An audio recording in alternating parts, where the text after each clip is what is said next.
Presidency কলেজে পরীক্ষা চলাকালীন সমস্ত পরীক্ষার্থীরা পরীক্ষা দেওয়ার সময় টেবিলের উপর গায়ত্রী মন্ত্র রেখেছিল। সেটা কলেজের ব্রিটিশ অধ্যাপকের চোখে পড়লে অধ্যাপক বলে, তোমরা কি চিটিং করছো? পরীক্ষার্থীরা বলে, না স্যার, এটা গায়ত্রী মন্ত্র। এটা শুনে ওই ব্রিটিশ অধ্যাপক বলে, আমরা চেষ্টা করিতেছি তোমাদের এই কুসংস্কারগুলো মুছে ফেলার জন্য, আর তোমরা এক জায়গাতেই পড়ে আছো। এই বলে অধ্যাপক সেই গায়ত্রী মন্ত্রটি ছিঁড়ে ফেলেন। এই ক্লাসে আর কোনো কুসংস্কার থেকে থাকিলে বেরিয়ে যেতে পারো। সেই সময় একটি ছেলে হাত তোলে এবং অধ্যাপকের উদ্দেশ্যে বলে, স্যার, আপনার কথাগুলো আমার খুব ভালো লেগেছে। আপনার প্রতি অনুপ্রাণিত হয়ে আমি সেই জিনিস করতে চাই যেটা আপনাকে দেখে আমি প্রথম দিন থেকে করতে চেয়েছিলাম। অধ্যাপক বলে, বেশ ভালো, সেটা কি?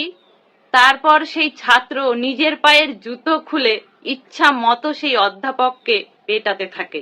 সেই ছেলেটির নাম সুভাষচন্দ্র বোস। হ্যাঁ, তিনি কখনোই নিজের দেশের মাটিকে ছোট হতে দেননি, যার প্রাণ ছিল শুধুমাত্র দেশকে স্বাধীনতা দেওয়ার জন্য। একবার প্রিন্স অফ ওয়েলস কলকাতায় আসলে গান্ধীজি ঠিক করেছিলেন ব্রিটিশদের সমস্ত কিছু বয়কট করবেন। তবে সুভাষচন্দ্র বসু বলেছিলেন, এবার আর ব্রিটিশদের কোনো দ্রব্য আমরা বয়কট করব না, বরং ব্রিটিশদের কাছেই আমরা আমাদের পোশাক বিক্রি করব। এত বড় প্রিন্স ভারতে আসে আর কিছু না কিনেই চলে যাবে, এটা ঠিক ভালো দেখায় না। এরপর প্রিন্সের জন্য যে মহোৎসব তৈরি হয়েছিল, সেখানে সুভাষচন্দ্র বসু ও তার সহকারীরা খাদির তৈরি জিনিস বিক্রি করার জন্য প্রবেশ করেছিল। নেতাজি ও তার সহকারীকে আটক করে। সেপাইরা হেসে বলে, তোমাদের এই খালি প্রিন্স পড়বে? নেতাজির মুখ থেকে উত্তর আসে, তোমাদের প্রিন্স এতটাই গরিব নাকি যেই খাদি কিনতে পারবে না? এরপর সুভাষকে 6 মাস জেলে কাটানোর সাজা শোনানো হয়।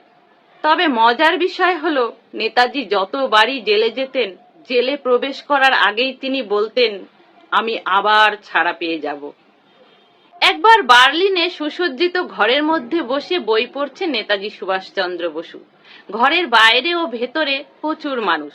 তারই মাঝে বসে আছেন নেতাজি সুভাষচন্দ্র বসু, আর অপেক্ষা কখন তিনি আসবেন। অবশেষে এলেন তিনি। সামরিক পোশাক, বুকে নাস্রিক স্বস্তিক চিহ্ন আর বিখ্যাত সেই মাছি গোঁফ। তার সামনে দাঁড়িয়ে হিটলার। কিন্তু হিটলারকে দেখেও নেতাজি জায়গা ছেড়ে উঠলেন না।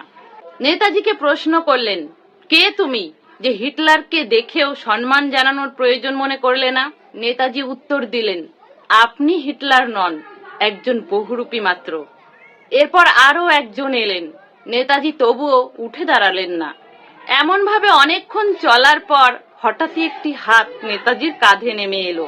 এবার উঠে দাঁড়ালেন নেতাজি, বাড়িয়ে দিলেন হাত। হ্যাঁ, এবার সামনে দাঁড়িয়ে আছে আসল হিটলার। হিটলার বললেন, আমার এরকম বেশ অনেক বহুরূপী রয়েছে, সেটা অনেকেই জানে, কিন্তু আমি যে আসল হিটলার সেটা তুমি বুঝলে কিভাবে? নেতাজি একটু হেসে বলেন, সুভাষচন্দ্র বোসের কাঁধে হাত রাখার মতো সাহস একমাত্র আসল হিটলারেরই আছে। হ্যাঁ, ইনিই ছিলেন সুভাষচন্দ্র বসু। তাহলে বন্ধুরা, নেতাজির এই ছোট্ট ছোট্ট ঘটনাগুলো আপনাদের কেমন লাগলো অবশ্যই কমেন্টে জানাবেন। বন্দে মাতারাম, জয় ভারত।